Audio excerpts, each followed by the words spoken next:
personal gain, which will motivate Kenyans. That this, the African socialism was actually working towards encouraging Kenyans, encouraging Africans in Kenya, but not perpetuating greed where an individual will benefit.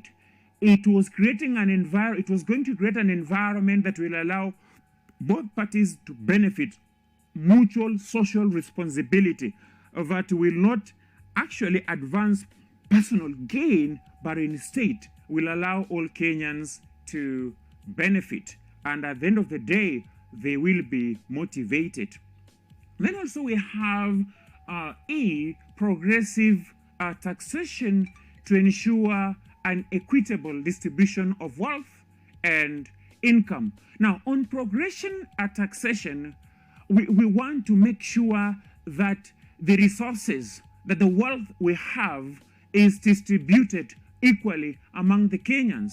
And in this regard, you realize that the higher amount of money you earn, the more tax you pay.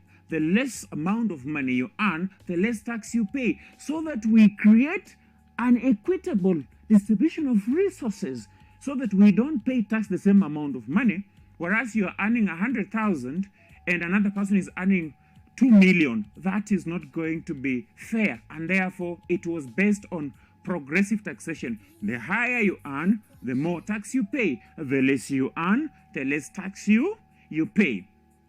Then finally, on the features of African socialism is diffusion of ownership to avoid concentration of economic power of a few people in the society.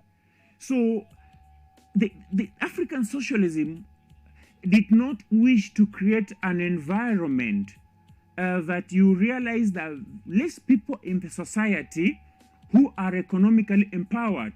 It was meant to empower majority. That is why you're saying the diffusion of ownership to avoid concentration of economic power of a few people in the society, where many people in the country, in this regard, Africans in the country are empowered so that they also own wealth. Now, so those were the features of African socialism, which actually came as the first philosophy in Kenya. And we realized that this philosophy is a blueprint of purely and positively carrying African ideas, African ideal, where if it is applied, Africans are going to embrace it, and it was bound to work for the good of the Africans. Now, let us look at the achievements of African socialism as a national philosophy. A, it laid to promotion of democratic process in governance. Multipartyism has been established in Kenya due to African social policies. Kenya has also witnessed the growth of the civil society. As we're talking today, in this country, we have so many political parties.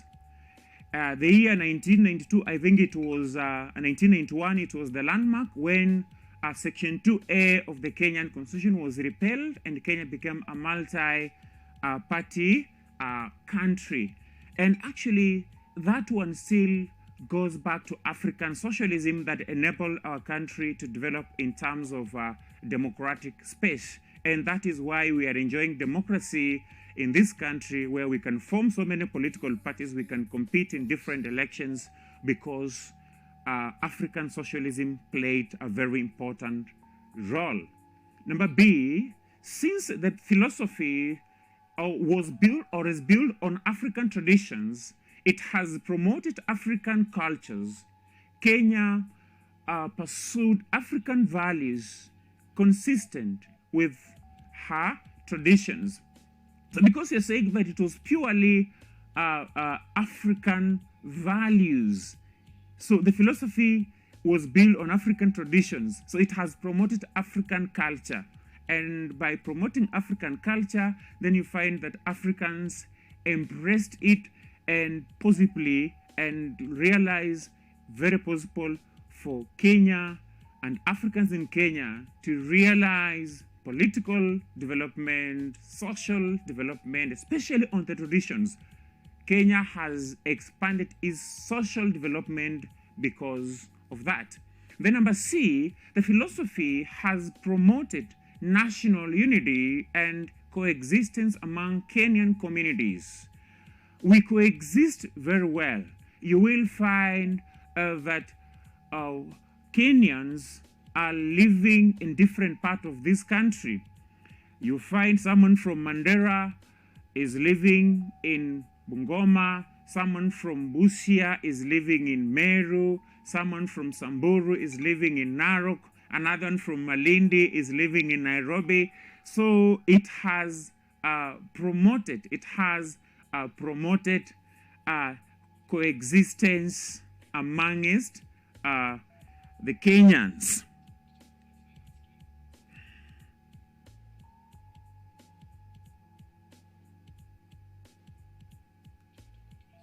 Yes, so I was still looking at the achievements of African socialism. Now, another point or another achievement is that there has been great effort to achieve, fairness and justice through progressive taxation and a range of other controls. The government has tried to achieve fair distribution of resources through the activities of the district focus for rural development, where the center of focus is to develop rural areas. That is after we have collected our tax, those who earn more having given more in form of tax, then we will realize equal development or equitable development, equitable sharing of resources by focusing in rural areas, especially those areas that are in need for development. Then also, number E, the philosophy led to the establishment of cooperative societies in Kenya. This has promoted social and economic development in Kenya, where Kenyans come together, they form cooperative societies. They could be coffee farmers, tea farmers, those also keep livestock, sugarcane farmers, and that is why our country has been in a position to realize a development in the agricultural sector. No wonder Kenya is ranked as one of the world producer in terms of what? Tea. And therefore, this is also because of the contribution of the African socialism as a national philosophy. Then the African socialism has promoted agricultural development through the land tenure system that was undertaken to ensure settlements of the landless in settlement schemes. For example, we have the Bura, just an example, for those who didn't have areas to settle. And therefore, agricultural development took place because the land tenure it was allowed to be undertaken, and the landless were able to be settled in places they could dwell and also engage in economic activities, particularly in agriculture. On G, we also find that social development in education and health has been achieved. Discrimination in schools, hospital, and residential areas stopped, and actually that was the order of the day during the colonial era, when we were subjected to discrimination. We sitting different benches, sitting different chairs, unlike a situation under the Africans. So the social development in education and health has been achieved, and where we've managed to stop discrimination in schools, hospitals, and residential areas, or where we live. So that is uniform system was able to be adopted. As I move to finalize on this, The philosophy gave Africans the right to participate in their economy because Africans embraced it and they were given a right to participate in the economy.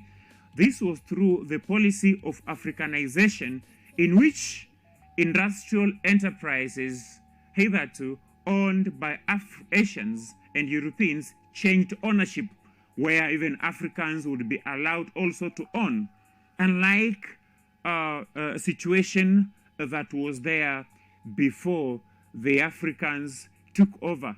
In this regard, I'm referring to Mzee Jomo Kenyatta when he took over as the first president of this country. And lastly, African socialism has encouraged rapid development in Kenya.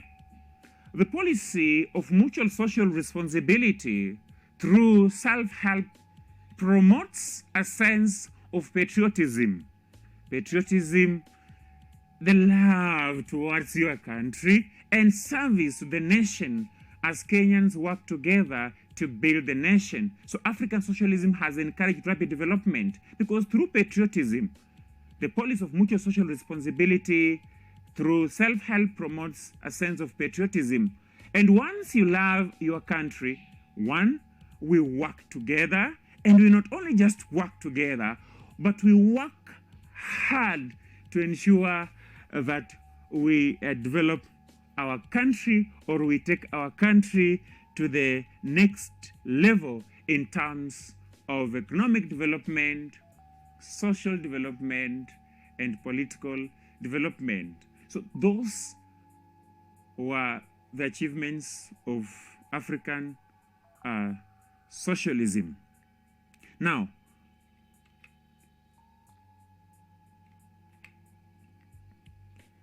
we want to proceed and we want to continue having a look at the African socialism so that we can proceed now.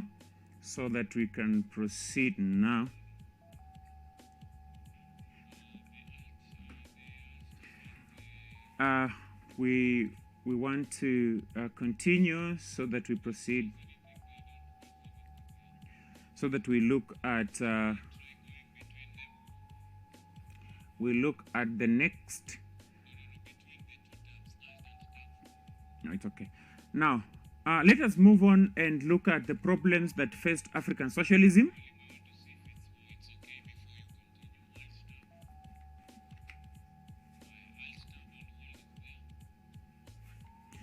We want to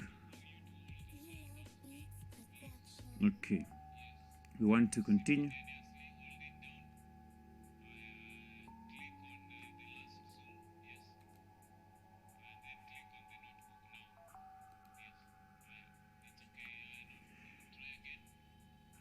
Yes, we are proceeding to look at the problems that the African socialism faced. And one is progressive taxation.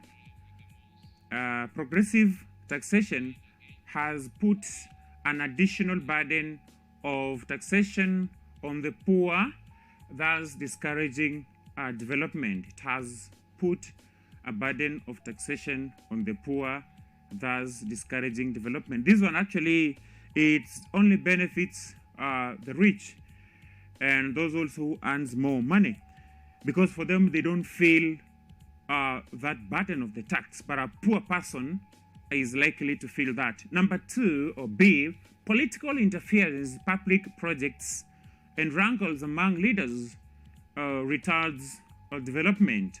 And in as much as we've realized quite a lot in political democracy, but again, political interference, we're talking about politicians who are interfering in public projects.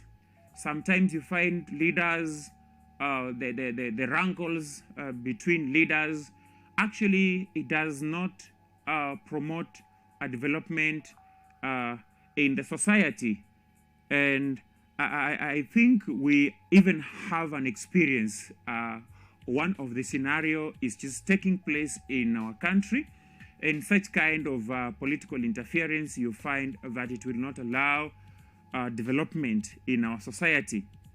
Again, the spirit of cooperation and self-help has been discouraged by misappropriation of funds. The spirit of unity and cooperation, when people come together, sometimes they are willing to give, but now when funds are misappropriated, that spirit is never impressed by the entire society.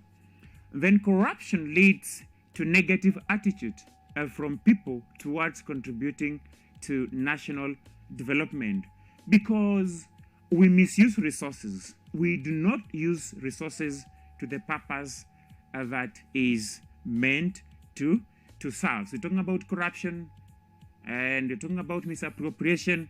So misappropriation of resources and corruption will not encourage the public to participate in contributing towards the development to the society, because the resources are not properly utilized to the purpose it is meant. And I've also mentioned political interference.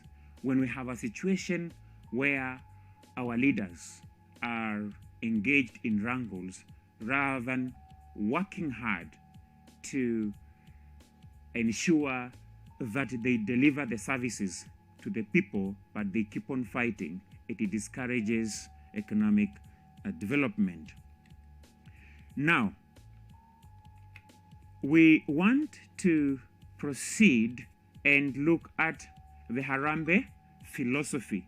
We want to proceed and look at the Harambee philosophy. We want to proceed and look at the Harambee philosophy.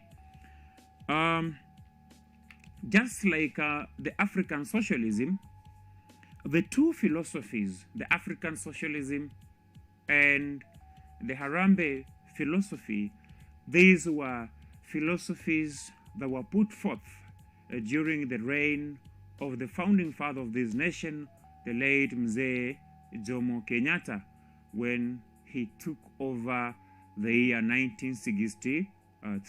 And having looked at African socialism, it was basically the foundation on which the Harambee philosophy or the Harambee spirit was built on. So when you talk about Harambee, you would realize that we're referring to pulling our resources together. Pulling resources together is actually a Swahili word. It is a Swahili word, and it means pulling resources together for a common good. Now let's go back to the board and look at the definition of Harambee philosophy. Now, Harambee, meaning and origin of Harambee. Harambee is a Kiswahili slogan or Kiswahili word which means pulling together or working together. It was a development strategy in which people supplemented government efforts through voluntary contributions. Mzee Jomo Kenyatta made it a national motto in 1963 when he ably took over as the president, and when he was advancing it as a national unity strategy in all causes of national integration and human progress. So we are looking at it as a development strategy in which people supplemented government efforts. So we are saying that the government and the people are working together. The government and the people are working together. So this strategy was meant to get support, the government to get support from people. Whatever the government has, the people add, and then they use it. So the government was seeking ways of supplementing its resources to make sure that it can use it for the good of the entire nation. And therefore, Mzee Jomo Kenyatta championed this the year 1963 when he became the president. Now, the Harambee spirit embodies ideals of assistance, joint effort, The Harambee spirit embodies ideals of assistance, we have joint effort, the government and the people, mutual social responsibility, where when the ordinary citizens contribute, their contribution will make them also benefit. So when you talk about joint effort, mutual social responsibility, and community self-reliance, joint effort, talking about joint effort, then you also have mutual social responsibility. So we are talking about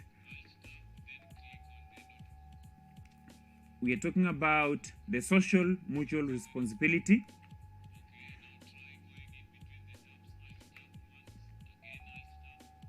Social mutual responsibility.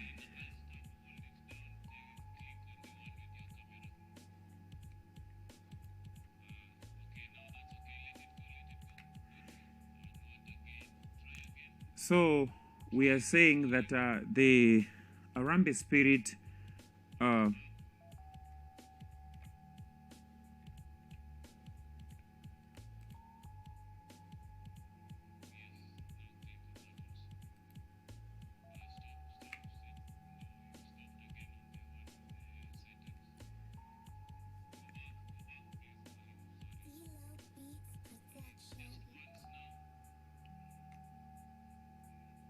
I click on this.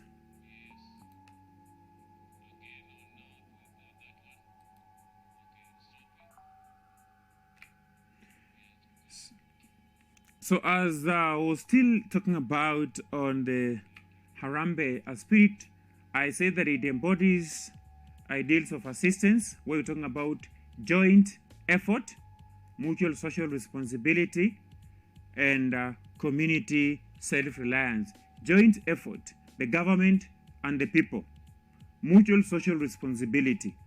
When you contribute, the government contributes, the people who are contributing should benefit from the contribution. And then the community self-reliance. The contribution is meant to make sure that the society at large is self-reliant.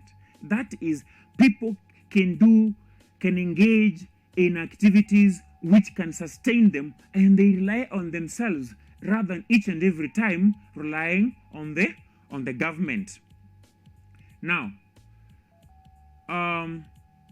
we want to proceed having tried to give a proper and good explanation on Harambee philosophy. We want to proceed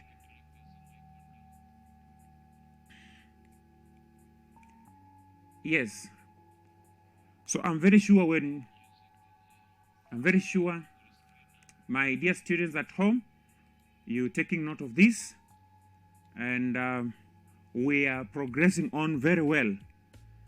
And this is one of the simplest topics, one of the topics whose questions, when you are answering, you will always enjoy, because answers you give from this particular topic is basically the normal interaction you normally have in the society. So it's one of the topics I like very much.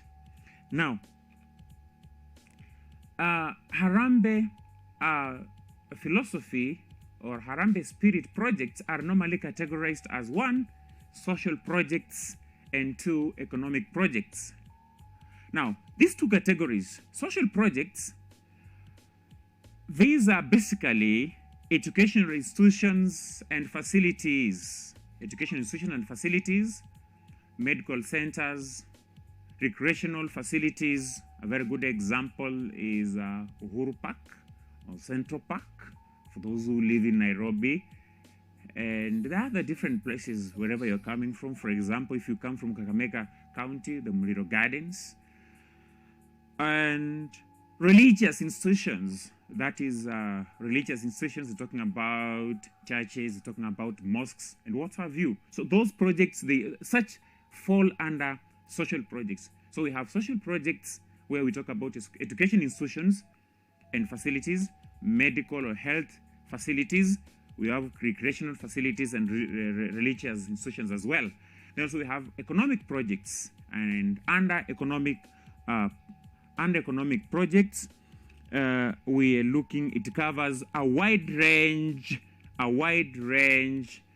areas of construction of rural access roads, bridges, culverts, agricultural and livestock activities. For example, in the recent past, we used to have the cattle dips. Some of those projects were initiated courtesy of Harambee, Harambee Spirit.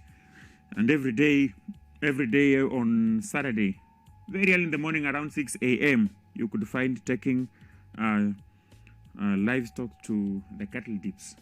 And I don't think if they're still there today. Those were basically those were some of the projects courtesy of the Harambee Spirit, the cattle dips. Those who were born recently, that one we're talking about, it is actually basically it is history to some of you. Anyway, let us progress, and we want now to look at the principles that guide the Harambee Spirit, principles that guides Harambee Spirit, principles that guides Harambee spirits. Now, the principles. This term, a principle, is a strong feeling that normally affects our action, the direction, the move, the direction we take. A principle is a strong feeling that affects our actions. Now, one of the principles of the Harambee Spirit is it is a development strategy that is aimed at mobilizing the people at local level to participate in their development. So it's a development strategy, and its aim is to mobilize, to bring people together at the local level to participate in development. So to mobilize is you bring them at the local level together to participate, to take part in economic development. It can be agriculture and even social development. Health centers, education institutions, agricultural institutions, and so forth, and so on. Number two, participation is guided by the principles of collective good as opposed to individual gain. Collective good. Harambee efforts should be directed towards community projects rather than individual projects. So participation is guided by the principle of collective good as opposed to individual gain.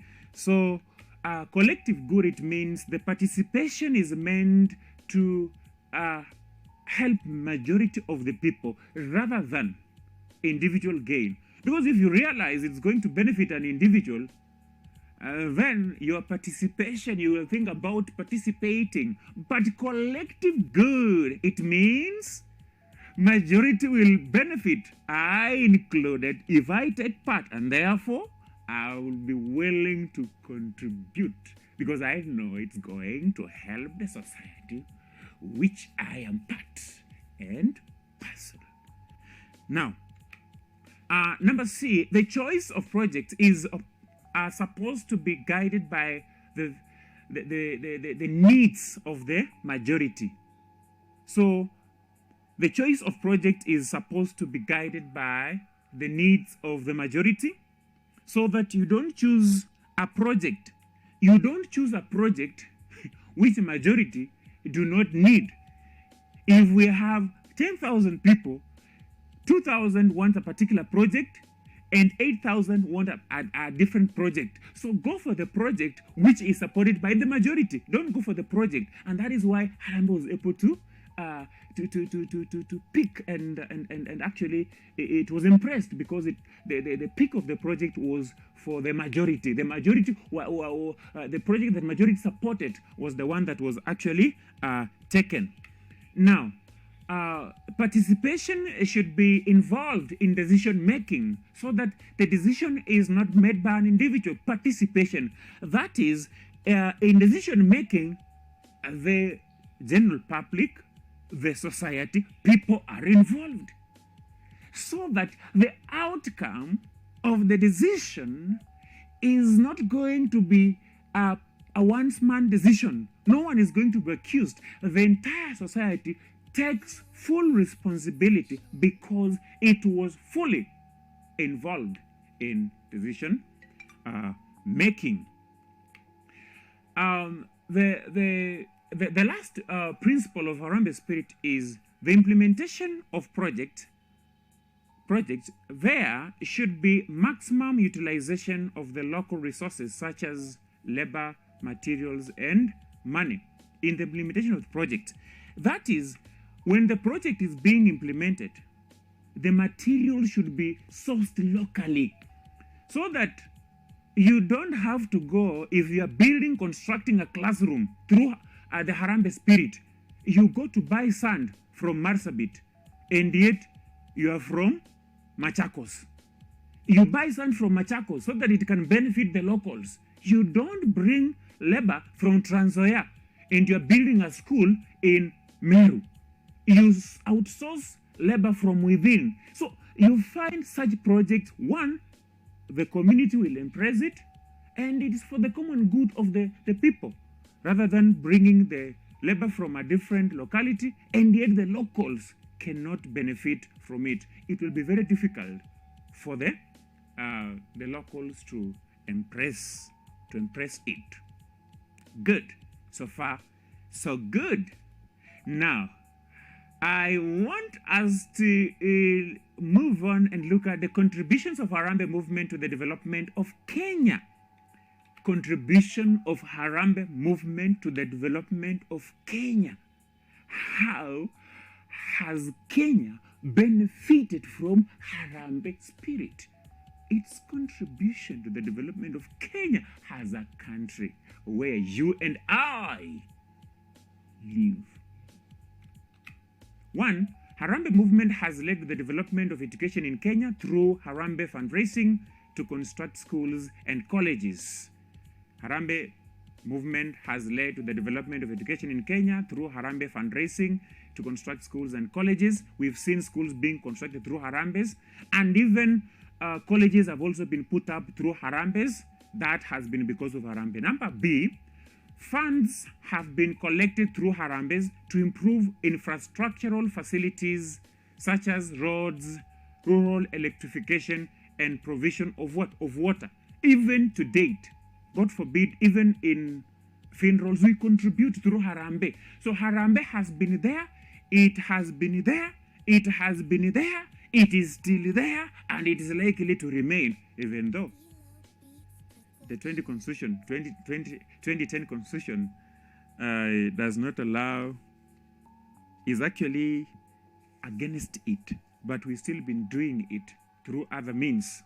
But it has really helped because we've achieved quite a lot in rural electrification, among other things. The number C, collective participation in development programs by people from different groups has promoted national unity. You see, national unity or national integration is where we are speaking with one voice as one. So when we collectively participate, you find a project is getting support from a brother from Marsabit, another brother from Wajir, another brother from Bungoma, another brother from Narok, another brother from Kisii, another one from Machakos, another one from Nairobi, another one from Samburu, another one from Busia, another one from Kisumu. It enhances national unity where we recognize each and everyone as a brother and a sister. We are one thing who live in one nation. It has helped to inculcate hard work in the people of Kenya. This has in turn encouraged various ethnic groups to develop their respective areas. Through Harambee, the culture of hard work has been inculcated in Kenyans, amongst Kenyans. And everybody from different parts of this country, we try to make sure that we work hard in our different areas to make sure that we develop our areas. So it has really helped Kenya to develop as a country. Then also, Harambee projects, especially in rural areas, have attracted foreign donors, especially the NGOs, that is the non-governmental organizations. They have attracted donors, foreign donors, and when these foreign donors bring their support, you find that eventually we normally see a lot of development taking place in those areas. It has also led to redistribution of resources as people with more funds have participated in the development project in the less developed areas. So it has actually helped to redistribute resources. And you find, even if you look at our second tier government, that is the county government, we have two levels of government. And you see, we go back now to county governments. We've seen even county governments sourcing for funds to develop their areas, and also inviting people who are well endowed with resources to participate in projects in their respective counties, because each and every county want to realize economic development very, very fast. And that's why we are saying that it has helped, it has actually redistributed resources as people with more funds have participated in the development projects in the less developed areas, those areas which are still undergoing development.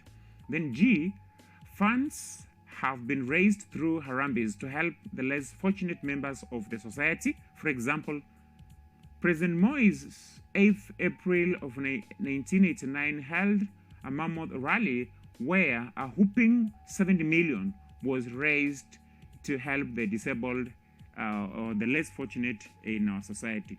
So a lot of money was contributed, and we've seen different Harambees taking place. We've seen our politicians taking part even in churches and such.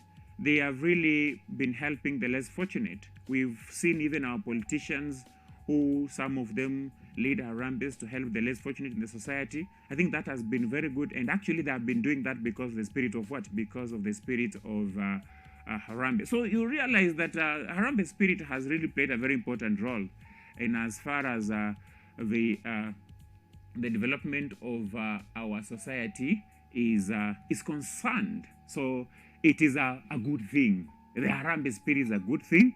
Even today, I know some people will be taking part in, will be involved in Harambees, only that we are not invited or we don't know. Then also, Harambee movement has promoted agricultural development, e.g., through construction of cattle dips and purchase of farm inputs through Harambees.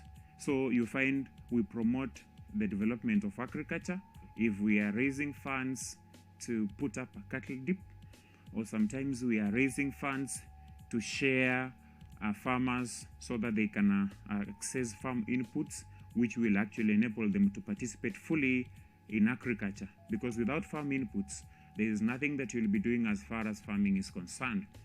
Then funds raised, that is another contribution, that funds raised through Harambees have been used to purchase buses and matatus to provide transport, ways in which the Harambee philosophy has, funds raised through Harambees have been used to purchase buses and matatus to provide transport. And especially this has happened to so many schools. Very many schools have purchased their school buses via Harambees, where politicians have been invited to contribute so that the school can be in a position to purchase a school bus, which is used for transport for the students and the pupils, whether it's in primary or high school. We've even seen Harambees taking place within hospitals so that they could also be able to buy buses which can also offer services within such health facilities. So we want to look at ways in which Harambee philosophy has promoted the development of education in Kenya. How the Harambee philosophy has promoted education in Kenya. And quite very many, my colleague teachers, I know you know that some of us, or some of you, we are beneficiaries of Harambee. You know, whether it was your brother or your uncle who actually solicited funds from friends and paid your school fees. That is still Harambee. That is why we want to look at the ways in which Harambee philosophy, Harambee spirit contributed to the development of education in this good country of ours called Kenya. Now, many education institutions have been constructed using funds raised through Harambees. This thus enabling many children to attend school. And we've actually seen, or we've even heard about the Harambee schools at home, which are normally initiated courtesy of Harambees. So you find that that has been a very good gesture where funds are raised to put up institutions where Kenyan children, school-going children, can access education without any hitch. Many students have been assisted to pay school fees, thus it enables the needy to go on with learning. This has happened to very many. It even still happens today. So apart from putting up institutions, we've seen also people contributing money, paying school fees to the needy to help them achieve education. Others who could not access education were able to access education courtesy of funds that was raised via the Harambee. So you find that Harambee philosophy played an integral part in ensuring that quite many school-going children in this country are able to get an opportunity to go to school. We're saying that physical facilities have been constructed, if not they have been improved through Harambees. This enables learning in a very conducive environment. Physical facilities have been constructed, if not improved. So facilities have been constructed, schools have been constructed, classrooms, staff rooms, if not they have been improved. Some of us, we went to schools, those days you could find that the floor was actually, it was made of actually cow dung. And through Harambees, such classrooms were able to be, they were cemented so that we could no longer carry cow dung to school. So it is because of Harambee. So if those facilities were not constructed, then they were improved. The funds that were raised, they were used to improve, to give a final touch on those facilities to create a conducive environment. Some children who are learning under the trees, I still understand that in 21st century we still have Kenyan children also learning under trees. I can't imagine that all these years since independence we still have, but through Harambees we can still make sure that such children who are learning under trees have structures which can actually enhance the environment of study. And finally, teaching or learning materials have been purchased or donated to schools to improve the quality of education. Teaching and learning materials. Many schools have been organizing Harambees to purchase textbooks, to purchase exercise books, to purchase desks. These are materials that are very essential. These are equipments and materials that are very essential for a conducive environment for learning. When these materials and equipments are availed, one thing you can be very sure is that the learning environment is going to change. If you are sitting down on the floor, but you have a desk, you realize the environment has changed and you are very comfortable. Even when the teacher is teaching, you will always be very attentive. But sometimes you're sitting down, writing becomes a problem. So those are some of the challenges that Harambee has been able to address through contributing funds to purchase equipments and other materials to supplement and ensure that the learning environment is very conducive to our learners in this country. Also, we can also say that additional staff or workers in schools have been paid through Harambee contributions by the parents to offset inadequacy. So even if you are being told that you have to pay some tuition fee, it is still Harambee.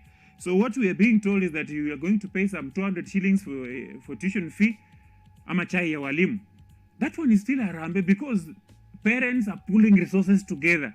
So you are told that, you know, the evening lesson, the morning lesson, teachers need tea, and therefore you contribute, and it makes even teachers also to get that, you know, a teacher is waking up very early in the morning to come to have a class as early as 6 before the normal time.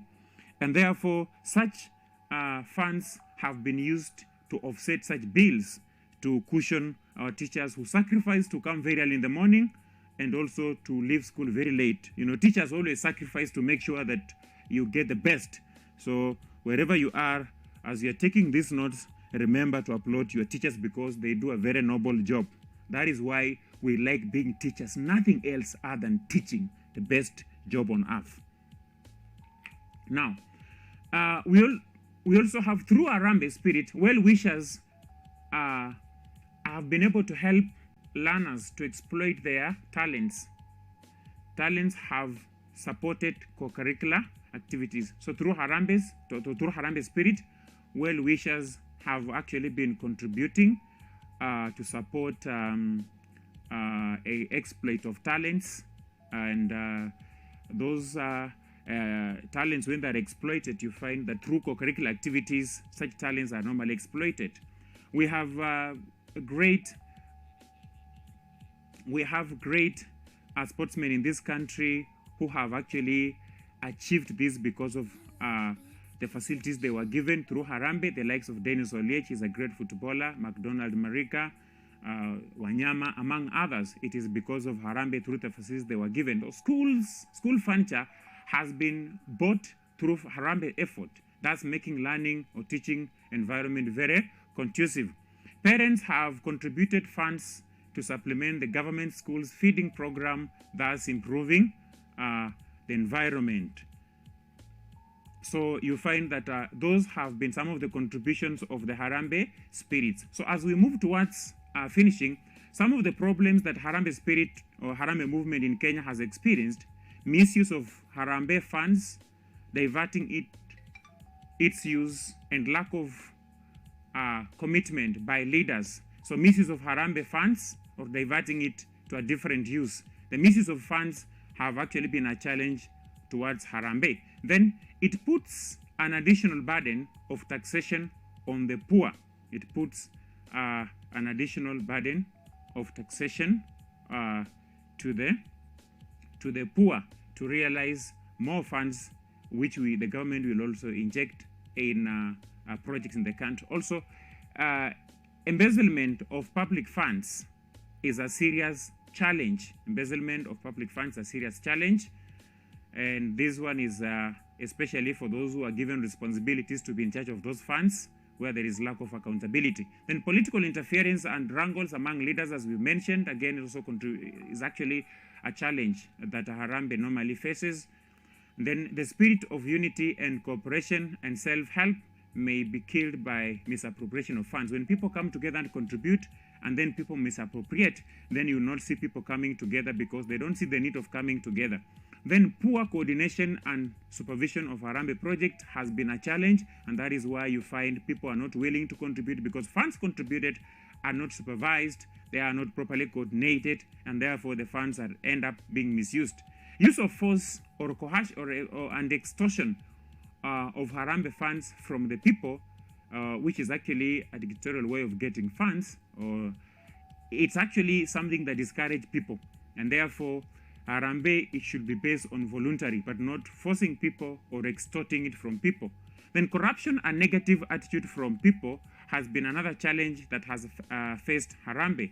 Then use of Harambee for political gains. People contribute because they want to gain politically. So let me finalize by looking at Nyayo philosophy. And Nyayo philosophy is a philosophy that was put forward by the second president of this country, the late Mzee Daniel Toroitich Arap Moi. It's also a Kiswahili word which basically means footsteps. And when Mzee Daniel Arap Moi took over as the president, when Mzee Jomo Kenyatta had passed on as the first president of Kenya, he promised Kenyans that he was going to step onto the footsteps of Mzee Jomo Kenyatta. And that is why he used the word nyayo, nitafuata nyayo za mtangulizi wangu Mzee Jomo Kenyatta. Kwa hivyo tutafuata nyayo zake. Wale ambao watataka tuendelee kama nchi wafuate nyayo. So Mzee Daniel Arap Moi used this word to mean that he was ready to step onto the shoes that had been left by Mzee Jomo Kenyatta and make sure that he was going to implement to the latter all the policies put forward by the founding father of this nation, Mzee Jomo Kenyatta. So, Nyayo originally meant footsteps, following the footsteps of Mzee Jomo Kenyatta. This was a phrase coined by the former president of Kenya, Daniel Arap Moi, in reference to his endeavor to follow the footsteps of his predecessor. Today, Nyayoism means peace, love, and unity that form the pillars of the development philosophy. It stresses the concept of being mindful of other people's welfare. It is closely related to the principle of mutual social responsibility as embodied in African socialism. So we're talking about being mindful. The key word in Nyayo, being mindful to other people's what? Welfare. Now, sources of Nyayo, sessional paper number 10 of 1965 that articulated African socialism, which is based on collective responsibility and on being mindful of other people's welfare. The biblical teaching of the Ten Commandments summarizes as love for God, fellow men, and oneself. Then Moi's long political career inspired him to develop the philosophy where he realized that national building required love. So Nyayoism is actually based on one, sessional paper number 10 of 1965, number 2, the biblical teaching of love. Then also Moi as a president, his long political experience inspired him to develop the philosophy where he realized that national building required love, that there is nothing that could be achieved, nothing that could be realized, nothing that could be come without love. So he believed that a lot could be achieved via love. Now the pillars of Nyayoism, we've said that there are 3 pillars of Nyayo philosophy: peace, love, and unity. Now peace, it means the state of being free from war and disorder. Peace is the beginning of sustainable and cumulative progress development. Peace promotes development. According to Nyayoism, peace discourages political instability, or peace encourages political stability. It discourages political instability, but it encourages political stability. Then we have love. Love brings about trust and readiness to cooperate. By working together, it fosters national development. Lack of love disturbs peace. It creates disorder. So there is nothing that can be realized without love. So lack of love disturbs peace, and it creates disorder and destroys progress. There is no development. So love encourages the African culture of sharing through the extended family, communalism. Then unity, the state of being one, being in harmony or in agreement in objectives and feelings. The diversity of Kenya's culture, religion, races, and language requires that there must be unity of nation building. Unity of nation building. So those are the 3 pillars of Nyayo Nyayoism. And Nyayoism discourages social evils since it preaches love, unity, and peace. Corruption was discouraged through the philosophy. Then, Nyayoism discourages all forms of discrimination based on religion. There is no discrimination, religious discrimination, tribal discrimination, racial discrimination, and social discrimination. Then the philosophy created respect for public property and functions because there is love, there is unity, and there is peace.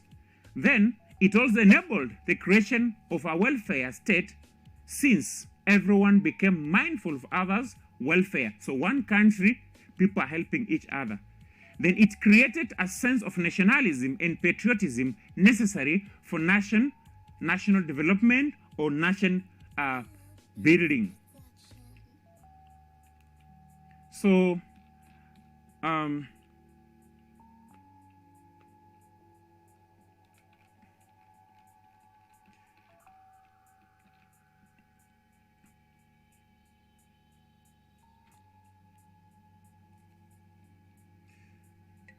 yes. So we were looking at the pillars of Nyayo philosophy. Pillars of Nyayo philosophy. And then also the roles played by Nyayoism in the national development. We have the philosophy formed the basis for solving national development problems. It formed the basis of solving national development problems. The philosophy perpetuated the Harambee spirit where people can contribute. And then the philosophy helped in unifying different communities. The philosophy enhanced cooperation and unity for all Kenyans. Then Nyayoism was used as the rallying spirit for the collective contribution and approach to national development. Then Nyayoism discouraged social evils since it preached love, unity, and peace, as we had seen that before. Now, finally, impacts of national philosophies. The impacts of national philosophies, we have social impact, economic impact, and political impact. Let us begin by looking at the social impacts. The social impact of national philosophies: education has been promoted through philosophies like the Harambee that have assisted in construction of schools, laboratories, and libraries. Number two, medical services have been improved because we've been contributing to put up hospitals and so forth. Then number three, cooperation, understanding and unity have been encouraged since the philosophy emphasized togetherness for nation building, where people work together for the common good of the nation. Then the philosophies have promoted the spiritual and social welfare of people by raising the living standards. African socialism encourages people to assist others as share with others. While Harambee, they come together to pull resources together and share. Then, through the Harambee spirit, the plight of persons with disabilities and other disadvantaged groups have been looked into. Then, finally, on social impact, the philosophies have promoted African culture since they are drawn from African traditions. And given that they are purely dealing with Africans, with African values, they have actually promoted African cultures, which actually has helped to improve our social status. Then,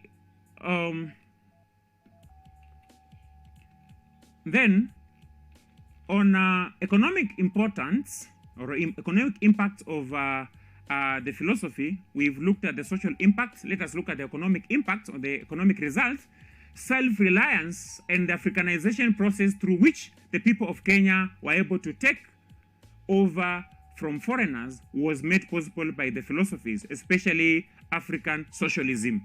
Then, due to the policy of pulling together resources courtesy of Harambee and the spirit of cooperation derived from African socialism, cooperative societies have been formed in agriculture and other sectors, thus contributing to the country's development. Then transport and communication has been improved through African socialism and Harambee spirit. Rural areas' roads have been constructed. Nyayo buses were also put in place. School buses have been purchased, and all these have affected transport sector. The agricultural sector has been boosted by the philosophies.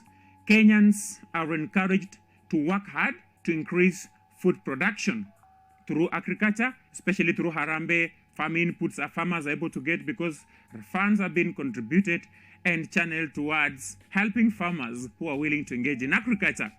And then the pillars of Nyayoism have created a conducive environment and atmosphere for growth of tourism and foreign investment in the country through peace, love, and unity. When the country is united and there is peace, love will always be there. And that has helped our country to realize a lot in terms of economic development, where we encourage foreign investment and we also encourage foreign tourists to come to our country, and they earn us foreign exchange. I want to wind up by looking at 3 political impacts. That one, the philosophies have promoted nationalism and patriotism in the country. Nationalism, the love towards one country. Nationalism, the spirit that makes you put your country the best among other countries. What makes me feel that Kenya is the best country? If there is any country in the world which is the best, for me, it is Kenya. My country, my nation, my mother. And then African socialism has encouraged the democratization process as it champions for political equality. African socialization or socialism has encouraged democratization process because it champions for political equality, where we are equal before the law, where we respect one another, where we respect the rule of law. And then finally, it has promoted international cooperation and understanding.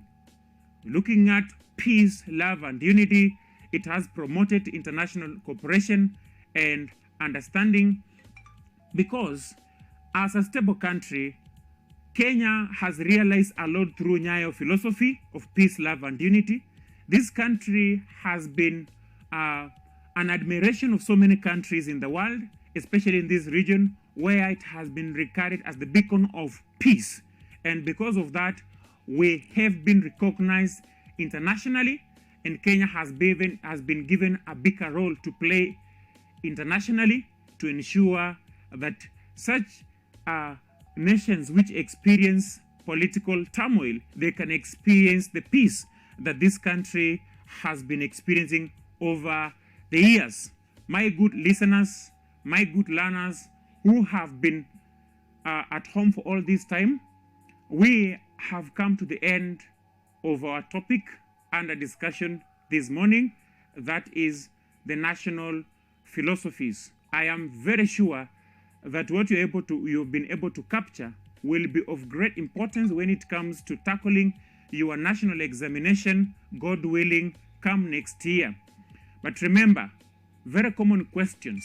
The pillars of national philosophy, pillars of Nyayo philosophy,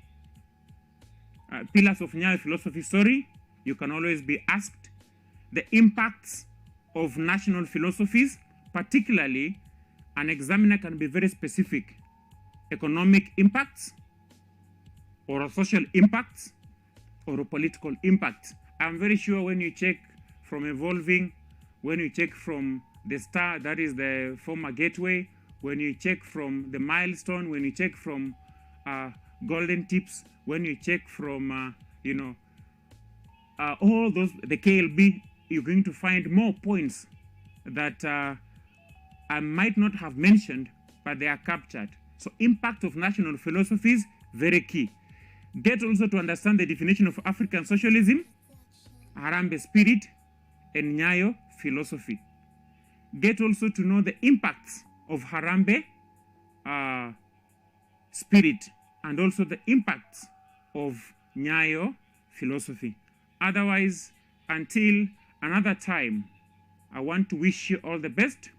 Make sure that you keep on following the Ministry of Health protocols, observing social distance, and of all the rest of the things. Don't forget to sanitize yourself, because this disease, if you are not very careful, it is likely to treat us abnormally. Thank you so much.